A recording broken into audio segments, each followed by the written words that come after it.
Hello, guys. Welcome back to another exciting episode on the show, Control or Be Controlled, a podcast designed to help you start thinking differently and take control of your life.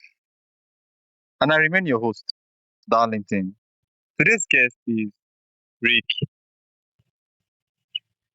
Rick Sorenson. Rick is an artist, author, teacher, and former international entrepreneur whose life has been dedicated to exploring creativity and its deeper purpose. A graduate of Montserrat College of Art and author of Art, the Church Response. Rick has spent decades helping people rediscover their God given creativity through teaching children, adults, and churches. He discovered that many creative struggles aren't about talent, but they are rooted in fears and limiting beliefs formed in childhood. Today, we will explore creativity, faith, art, and how anyone can overcome those barriers to create with confidence. Rick, welcome to the show. Oh, thank you for having me. All right, thank you so much, Rick. So I have some questions there for you, and I would like us to get into them. All right. Okay, so share with us what first inspired your lifelong passion for art, and how did growing up as a pastor's kid shaped your creativity? Well, I've always loved art from the time I can remember, really. Um, Even from age 6, I, I thought that I would be an artist. So it was always something in my mind. So, um, and my parents always encouraged any creative thing that we did. So my dad was a musician. And so in elementary school, I started to learn to play the trumpet because that was what he had. And so I used, or I took that up as well. And um, then I learned how to play guitar too, but I really didn't like to practice. So, um, you know, music just didn't stay with me because of that. Um, I can appreciate it, but I just never pursued it. It wasn't until I was in middle school that um, kind of what I call a mature journey happened for me, where I began to learn to draw in a mature way, not just as children do. And so the teacher kind of used a Renaissance method, and so to teach us. So what he did was they put a white ball on a table with a white piece of paper under it. He turned out all the lights in the room, covered all the windows, and then shone one light down upon the ball at a 45-degree-ish angle. And then he kind of began to demonstrate to us what was going on with the light. And so we weren't really just drawing the simple ball. What we were doing was studying light.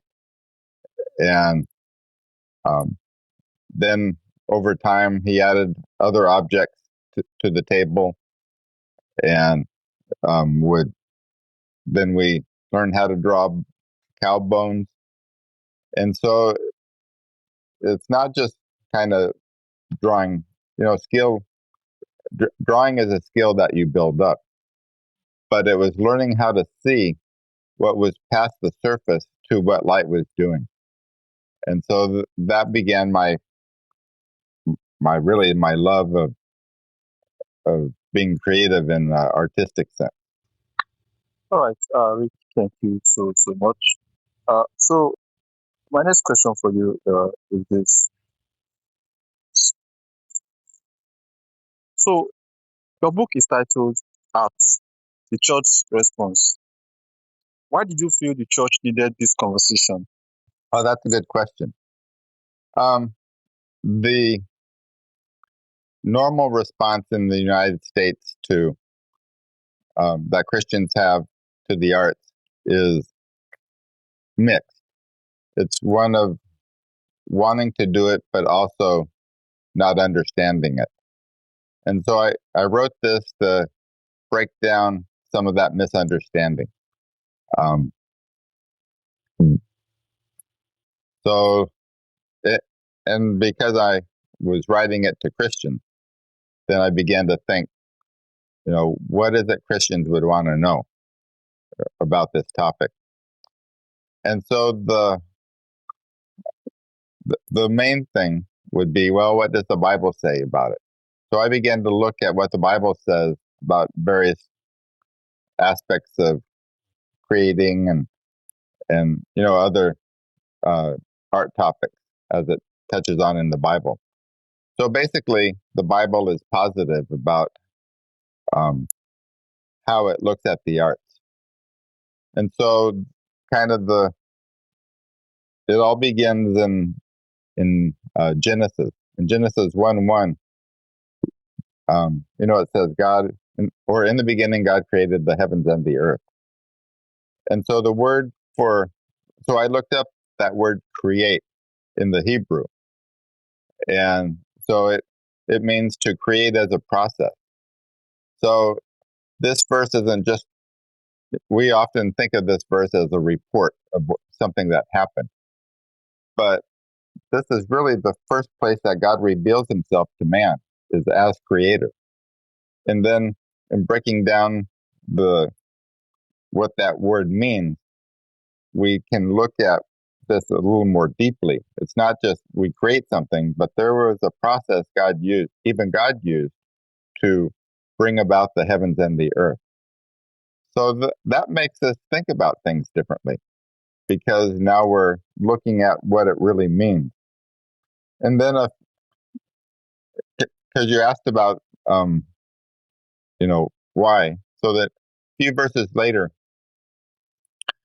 it says, "Let us make man in our own image." Now, part of that image, as we just saw in the first verse of the Bible, is that God is creator. So he's going to make us now in his own image. And so that means that he's putting that creator aspect into our image that that he made us to be like. So that means that we have to create. It's just so ingrained into us. We have to do it. And if you think about it, everything around us was created. It started in someone's imagination and then was brought into reality. Everything that you see, from houses to the big cities, everything started in someone's imagination. And even thinking about the development of civilization, it all started in someone's imagination and grew with each idea. And so being creative is just so ingrained into us. We have to do it. But most people believe that they're not creative. So how did this happen? That's some of what I started to research. Okay. Thank you so much, Rick. So, uh, tell us people, why you believe many people are not creative, and how can they be able to overcome that mindset? Well, there's a couple reasons for it. Um, One is that society will tell us that only the special people are creative. And um, there's a lot of reasons for it. Um, if you've ever seen an old movie called Sister Act 2 with Whoopi Goldberg, in it she played. So I bring this movie up because it kind of typifies how this whole area of how society tries to um, suppress creativity in most people. And so in the movie, Whoopi Goldberg plays a, a nun. She's not a nun in the movie. She's asked to be a music teacher in a Catholic school, and so she has to put on a nun's outfit. And so what she discovers is that there's a girl who can sing very, very well. And, she encourages her to sing, to become part of the school choir. But the mother doesn't want her to sing. The reason is that the girl's father had been a musician but never succeeded. And she didn't want that to happen to her daughter. And so, the mother's fear for her daughter is one of the reasons that you see this in the movie. And she does everything she can to keep this girl from the music that this girl loves. And it gets where the girl has to disobey her mother and sneak out in order to go to choir. And so the end of the movie is this big competition of schools, and the mother is going to go and drag her daughter out of the competition. But then she hears her daughter sing, and she's, there's reconciliation between mother and daughter because the mother now realizes how good of a singer she is, and she's not going to hold her back anymore. Well, those type of things happen in life all the time. This movie is just kind of depicting that in a fun way for a movie. But you can see that all throughout society, where there's different authority figures that will say, "Oh, you can't do that. That's not for you." And then the other part of it is that there's a biological development that people go through that can reinforce this. Psychologists have discovered this through watching children, and drawing has been the main way that they're able to track this in children. So between ages 8 to 10, the child's brain is now developing and maturing, and it begins to move from concrete thinking, where a child is saying, well, this is this, and it's now beginning to move into, the brain is growing, and the brain develops into abstract thinking, where we say, this is that. And so the child's drawing before this transition time, they are drawing from their inner language. They're, all the stuff going on inside them is what they're depicting. And so you can look at a child's drawing and you say, oh, that's a nice, whatever it is. And they say, oh, that's not that. And they give this big scenario going on and say, oh, I'm sorry. Yes, I see it. It doesn't matter the culture. This kind of thing happens with adults to children at that stage all the time. But now as they begin to transition into more mature thinking, they're looking now outside of themselves into the outer world, into a way that they haven't done before. And they see either something on a shelf, they'll see a picture out of a magazine, and they want to draw it and it look like that. And if they now, as they draw it and it doesn't look like what they see, they get frustrated, but they'll keep trying. And over time, if the frustration will grow with each attempt, and if they can't do it, then eventually the frustration gets a saturation point in them, and they say, "Oh, I can't do it." So, and they hate it. So that's usually around age 10-ish. And so the now children are often doing many things at once during this time. They're not only drawing, but they may be learning how to play a musical instrument. They may be involved in learning dance or some other creative thing. And so if they can't, in their mind, they can't draw, then they will put all their creative energy into some other creative area that they're already doing. But if they are not doing that, then they do what I call the quitting stage, where they quit being creative itself, because they associate drawing with being creative. And so,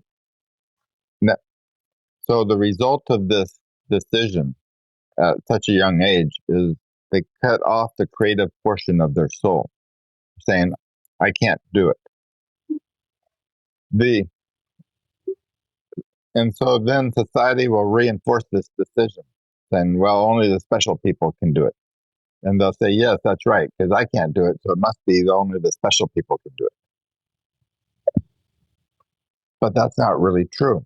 That's just a lie that they've come to believe about themselves. And so that's what I discovered in the research about creativity, is that we are creative. It's in the very fiber of our being,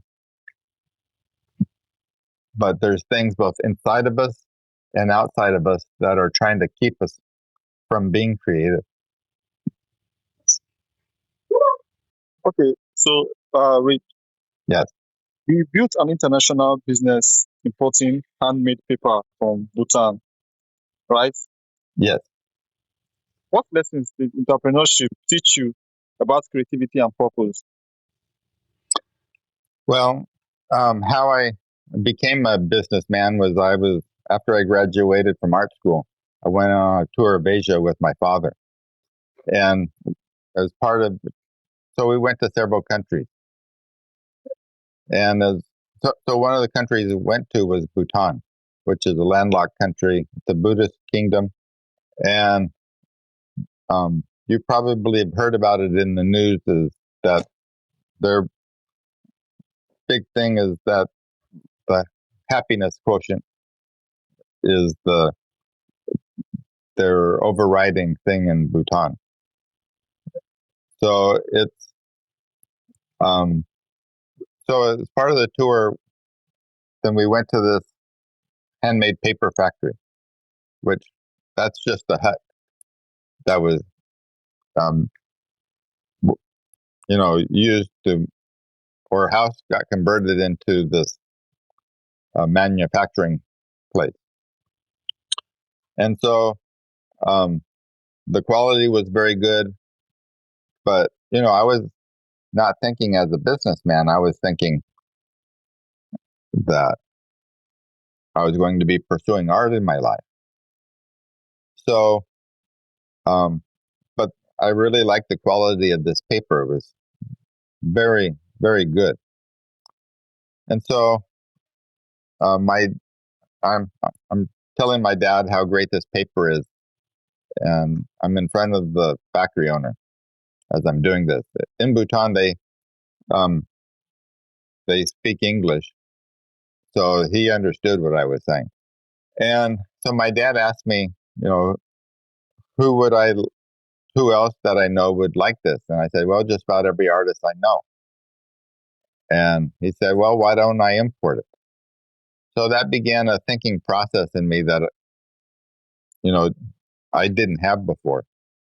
I wasn't thinking about doing business, but I began so to make a long story short, I did business because I didn't want to have what would have happened if I didn't. I'd rather try and fail instead of, always wondering what would have happened. So that's the reason I did business. So I had no business background. I had to learn it as I went. And of course, I made lots of mistakes along the way.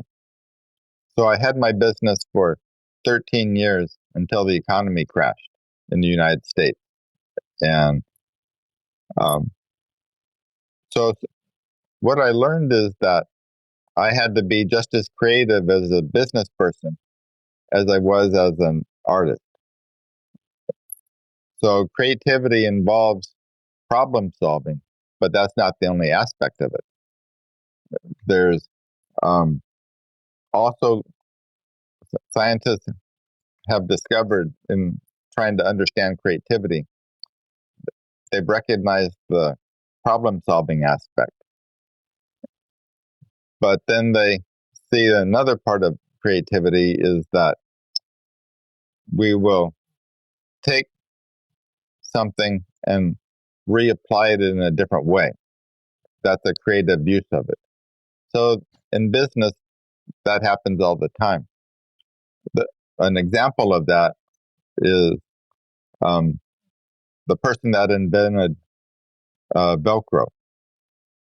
He was a Swiss engineer.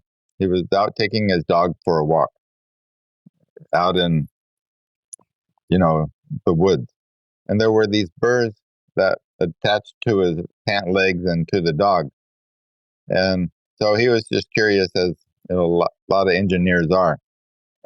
And so he looked at the burrs on his pants under the microscope, and he discovered that at the end of the burr, there's this little hook.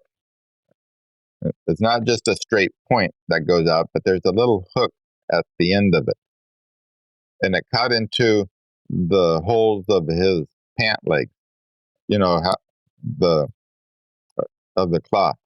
And so that began to spur on him a different way of thinking about things. And so the idea of Velcro came to his mind.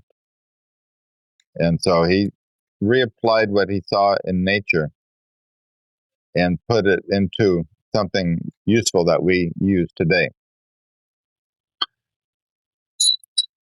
So in thinking about being creative, then you're going to be using both of these aspects all the time in business. You'll be looking at what works and what doesn't work. You'll problem solve to get past the hurdle that is coming up.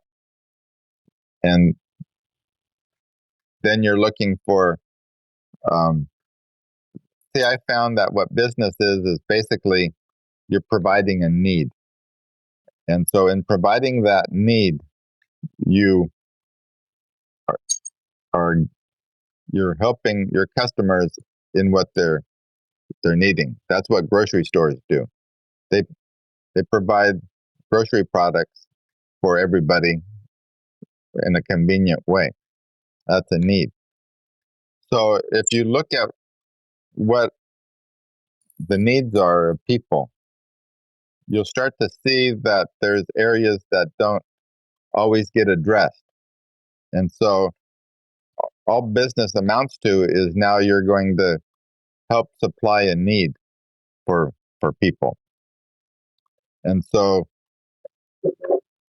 that's what I discovered that business really is about, is just, giving a product or a service in a way that will help people. And then when you help people, then you'll succeed, because everybody succeeds in that way. Okay, Rick. So, tell us what separates a good art from truly great or timeless art?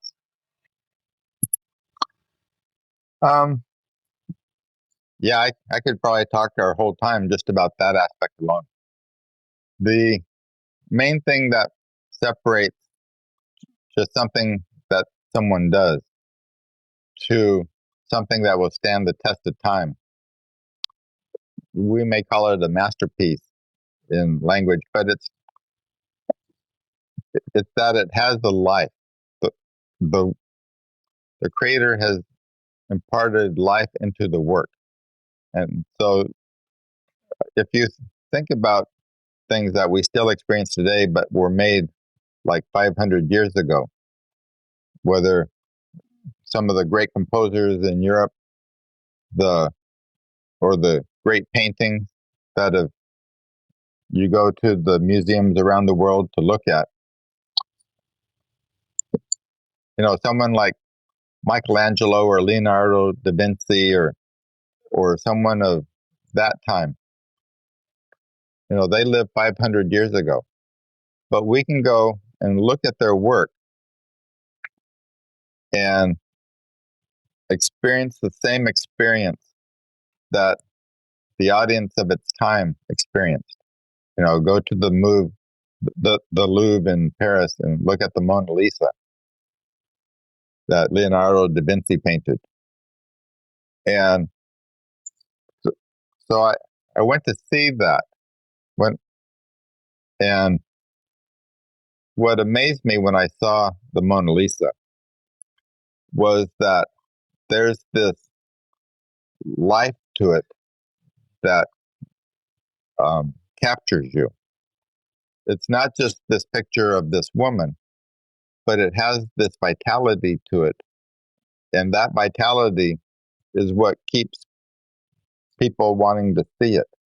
It's not so much that it's famous, even though that's what, some people will go see that because it's famous. But Leonardo put this vitality into this picture.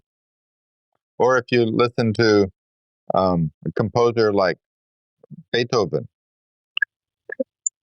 if we listen to his music, we can have that same experience as the audience who first listened to it.